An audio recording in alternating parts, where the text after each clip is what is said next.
Namaste. Welcome, beautiful souls. This is Sadhana, and I want to share with you today an announcement.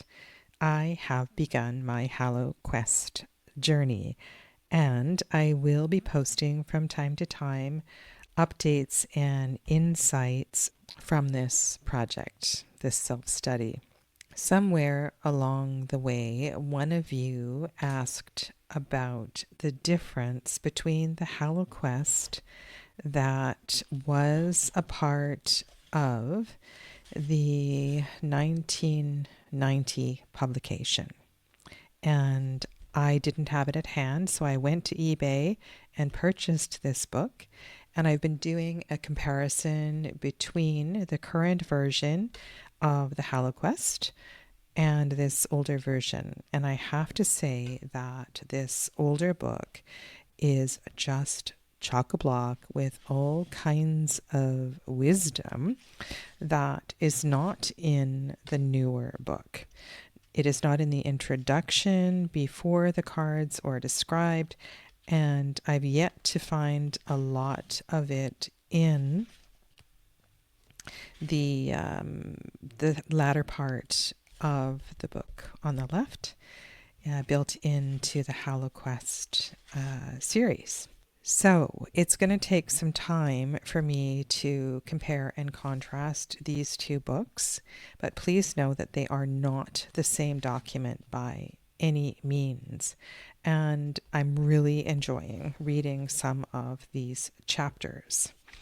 I shared with you a couple of bits of wisdom from chapter 4 in one of the recent episodes of the Arthurian series, and I will continue to do that as I go through my own Hallowquest and begin to integrate some of the lessons and what my quest represents. The older book is not as neatly organized in terms of the quest itself. There is a lot of background information, invaluable information, but it is not nearly as clearly laid out as you find in either the version that has the green cover, which is the earlier one, or the purple one, which I have here. I believe the green and purple books look very similar. It lays out step by step how to prepare for the Hallowquest, which I have begun to do, and I'm going to share with you my journal in just a moment. This idea of meditating and pathworking on the cards is an integral part to the Hallowquest, and I honestly really have been enjoying this experience. It is allowing me to connect with the deck at a different level. The Arthurian series that I have been doing was inspired by the deck by Anna Marie Ferguson.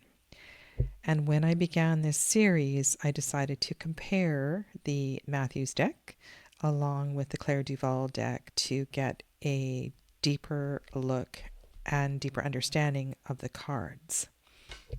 But now I am getting close to diving into the minor arcana, and I feel that all of the wisdom contained within the Hallowquest course is going to really help me to discuss better what these cards represent and the intention of these cards. Now, the cards from the Matthews deck, the one that is part of the Hallowquest course, are all laid out within a frame, which is just perfect for pathworking. And one of the things that I have noticed, at least the cards I've drawn so far, there are paths on every single card that I have drawn, and I am really intrigued with where these paths may take me. This looks quite different from the square frame that is in the Anna Marie Ferguson deck. So there's something very special about the tarot deck by John and Caitlín Matthews, the way that it was created. And in reading this book more carefully and the older version of the book, what I have learned is that each of these cards was created through the process of meditation. Now, you know that both John and Caitlín Matthews are a wealth of information when it comes to the tarot. But this deck was taken another step further. They wanted to allow the archetypes, the energy of each card to share with us and lead us on a journey that was connected to something much deeper, something more otherworldly. And I really think now that I've begun this course, they have succeeded in that. And so there are, I believe, 5 lessons before the Hallowquest begins.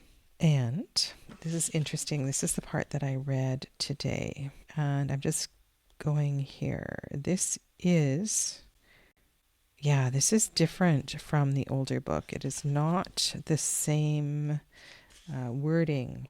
This has been completely rewritten from the 1991 book. These prompts are really, really something.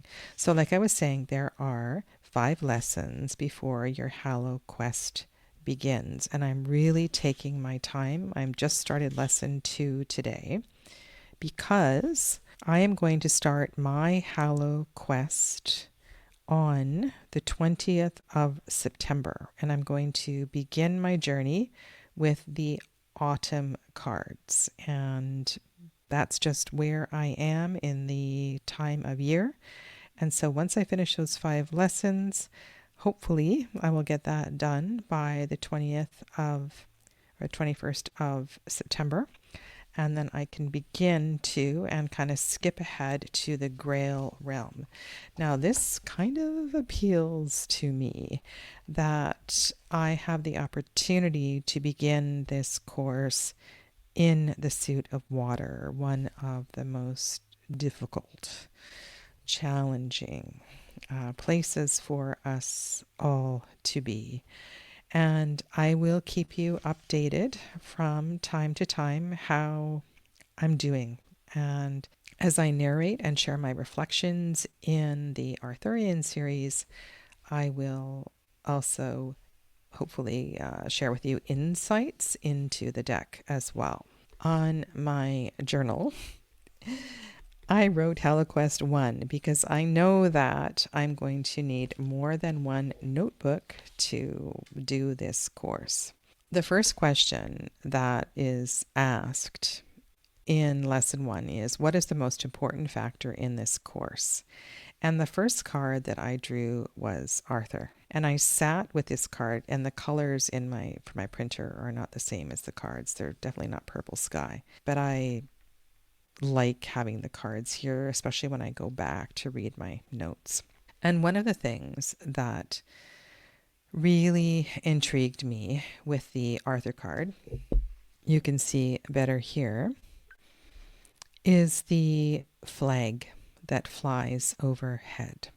Now, this is meant to be a dragon flag, but when I look at this card, I see Koi Nobori, which is the carp flag that you see in Japan. And reflecting on Koi Nobori took me down a bit of a rabbit hole from my past living in Japan. And I learned that the history of Koi Nobori goes back to samurai youth. And these particular flags were flown on the 5th lunar cycle, the 5th day of the 5th lunar cycle, as a way to protect these young samurai boys. Today, these flags are flown on Children's Day, which is celebrated on the 5th of May. So there was that aspect, that connection to my past in Japan. But also I was looking at the bird here, which is not a raven, it's a chough, Chough, I learned. what intrigued me was its magical implications and this connection between Arthur and the land, and the way that there's sort of a reverence for the land. What is the most important factor in this course for me? I wrote find your throne or figure out where you're going.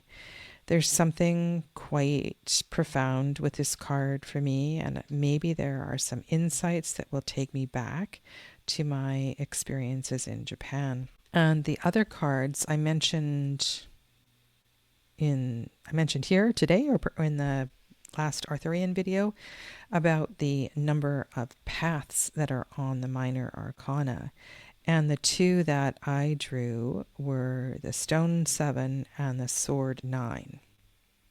And on both of these cards, the path goes in the same direction. It starts to the right and then veers left. Here starts to the left and veers left. There's a wall on one side of the path. Note that it's broken here. And a wall on the left side of the path. So I've been sitting with these cards, asking myself where this path is taking me, and having some great fun comparing and contrasting the broken wall to the one that is quite steadfast. Lots of other things have been coming up, and I took a great meditation into this particular card, and there is some super significance with that tree on the right bank. Without getting too personal here, just want to say that this is going to be some great journey. And so as part of the journaling experience, there are some suggestions which are very much like what I already do, noting the day, the time, the weather, the temperature. Part of looking into these cards is to feel the temperature of the card, to feel the season, to feel the experience, the entire sensorial experience of what is going on here. What is the season? What is the temperature? What do you hear? What do you smell? And these are things that I love to do when I'm doing guided meditations for my students, for my clients. And so this is really, really great fun for me. I know it's going to take me down all kinds of rabbit holes, and it's going to provoke all kinds of questions. The second lesson, this is a clarifying card that I drew before I got to the second lesson. The second lesson is about the seeker, and there are a lot of questions about you, the seeker.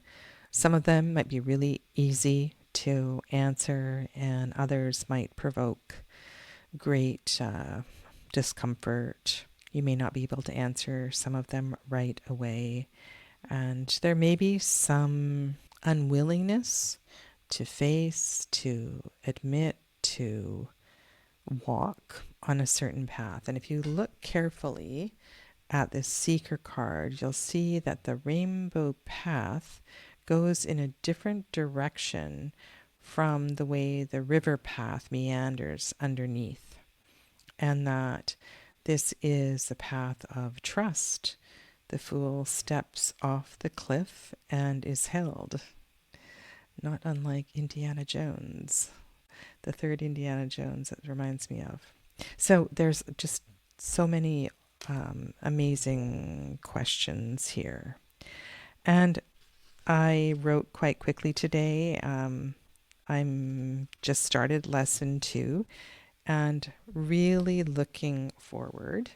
I'm going to take this book as one of the books that I read at nighttime and just see if I can pick up on connections between the current book and this one. I just opened by chance to the meditation chapter here, so what I can do is compare the little bit on meditation in the purple book here. But it does go through methods and steps to prepare for meditation and paths to vision. So this is something I should probably read right away.